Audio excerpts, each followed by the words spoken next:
पिछले लेक्चर में मैंने आप लोगों को व्यक्तिगत श्रेणी में प्रत्यक्ष एवं संक्षिप्त विधि द्वारा प्रमाप विचलन की गणना बताई। जैसा कि आप लोग जानते हैं, श्रेणी 3 प्रकार की होती है: व्यक्तिगत श्रेणी, विच्छिन्न श्रेणी एवं सतत श्रेणी। व्यक्तिगत श्रेणी के बाद आज हम आप लोगों को विच्छिन्न श्रेणी में प्रमाप विचलन की गणना बताएंगे। व्यक्तिगत श्रेणी की ही भांति विच्छिन्न श्रेणी में भी प्रमाप विचलन ज्ञात करने की 2 विधि है: प्रत्यक्ष विधि और संक्षिप्त विधि। आज प्रत्यक्ष विधि द्वारा प्रमाप विचलन की गणना बताएंगे। विच्छिन्न श्रेणी में प्रमाप विचलन ज्ञात करने का सूत्र है स्मॉल सिग्मा इक्वल टू √सिग्मा FD² n। यहाँ पर स्मॉल सिग्मा बराबर प्रमाप विचलन का चिन्ह, n बराबर आवृत्तियों का योग। यहाँ यह ध्यान देना है कि अभी तक आप लोग n बराबर पदों की संख्या जानते थे, यहाँ पर n बराबर आवृत्तियों का योग होता है। सिग्मा FD² बराबर समांतर माध्य से पदों के विचलनों के वर्गों का तत्संबंधित आवृत्तियों से गुणनफल का योग।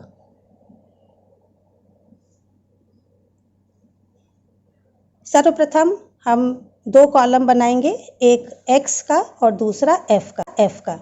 x में दिए गए पद मूल्य लिखेंगे और f में फ्रीक्वेंसी लिखेंगे। प्रश्न है, निम्नलिखित समंक माला से प्रमाप विचलन और उसका गुणांक ज्ञात कीजिए।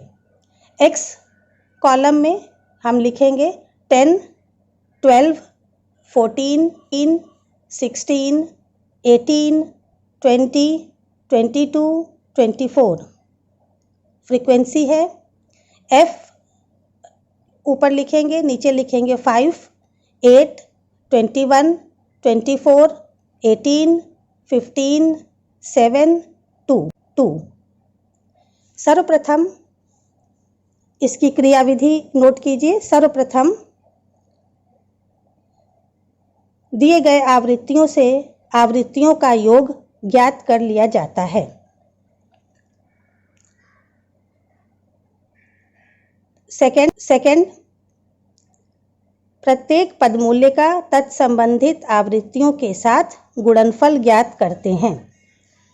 नेक्स्ट, गुणनफल का योग अर्थात सिग्मा fx ज्ञात करते हैं।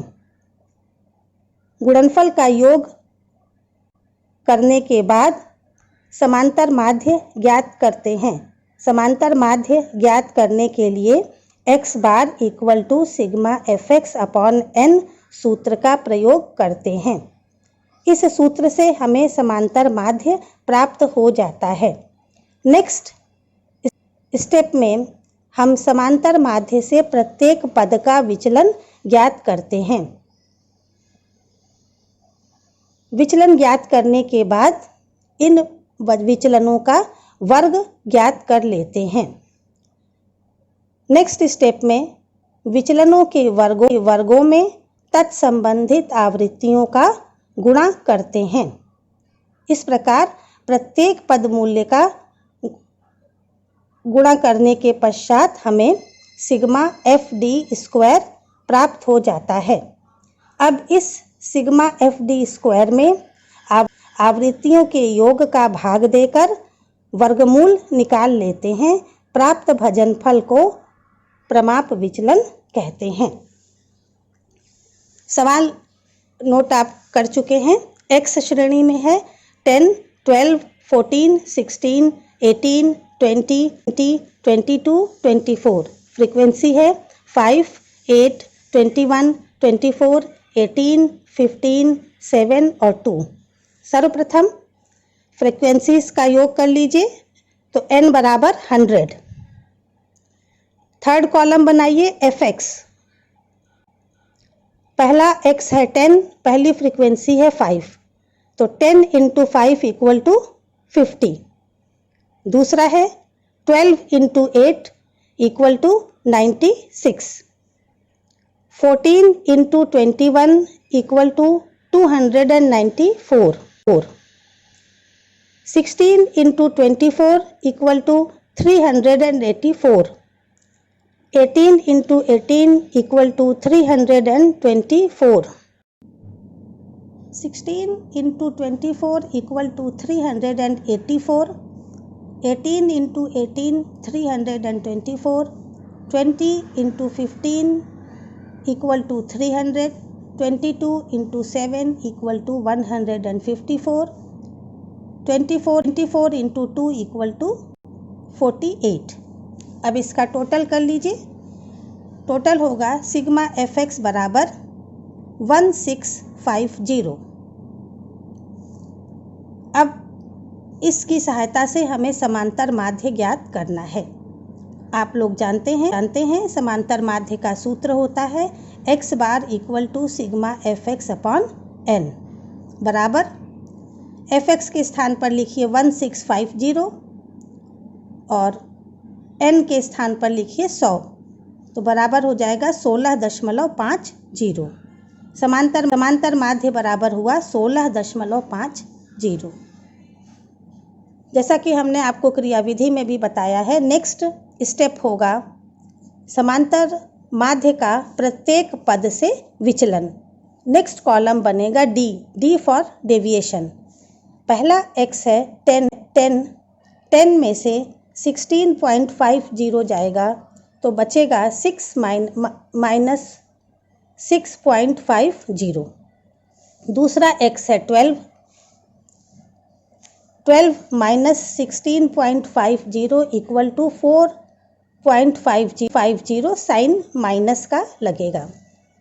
तीसरा है 14 minus 16.50 equal to minus 2.50। Next 16 minus 16.50 equal to minus 0.50। 18 minus 16.50 equal to plus 1.50। 20 minus 16.50 equal to plus 3.50। 22 minus 16.50 equal to plus 5.50। 24 minus 16.50 equal to plus 7.50। क्रियाविधि में देखिए नेक्स्ट स्टेप हमारा है इस विचलन का वर्ग ज्ञात करना ताकि सभी ऋणात्मक मूल्य धनात्मक में बदल जाए। तो नेक्स्ट कॉलम क्या होगा? नेक्स्ट कॉलम होगा डी स्क्वायर। पहला डी है -6.50।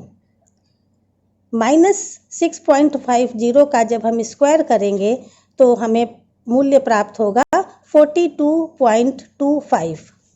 -4.50 इंटू -4.50 इक्वल टू 20.25। -2.50 का स्क्वायर होगा 6.25। -0.50 का स्क्वायर होगा -25। 1.50 का स्क्वायर होगा 2.25। 3.50 का स्क्वायर होगा 12.25। 5.50 का स्क्वायर होगा 30.25। 7.50 का स्क्वायर होगा 56.25। नेक्स्ट स्टेप है हमारा इस विचलन के वर्ग में तत्संबंधित आवृत्तियों का गुणा। पहला विचलन का वर्ग है 42.25। पहली आवृत्ति है 5, तो 5 into 42.25 equal to 211.25। Next 8 into 20.25 equal to 162.00। तीसरा है 21 इंटू 6.25 इक्वल टू 131.25। इसी तरह से प्रत्येक फ्रीक्वेंसी का तत्संबंधित विचलनों के वर्ग से गुणा कर लेंगे। लास्ट में इन विचलनों के वर्गों के गुणनफल का योग अर्थात सिग्मा एफ डी स्क्वायर ज्ञात कर लेंगे, जो कि होगा 1059। अब हम सूत्र लिखेंगे। Small sigma equal to under root sigma F D square upon N. व्याख्या हमने पहले आपको बता दी है। Equal to sigma F D square बराबर होगा 1059, एन बराबर 100, under root 10.59 equal to 3.25 approx या लगभग। तो प्रमाप विचलन बराबर 3.25 लगभग होगा। प्रश्न में आपके दिया हुआ है कि प्रमाप विचलन गुणांक ज्ञात कीजिए। हमने पहले भी आपको बताया है, प्रमाप विचलन गुणांक का सूत्र है प्रमाप विचलन गुणांक बराबर स्मॉल सिग्मा अपॉन एक्स बार। स्मॉल सिग्मा प्रमाप विचलन का चिन्ह और एक्स बार समांतर माध्य। प्रमाप विचलन आपका आया है 3.25 और समांतर माध्य है 16.50।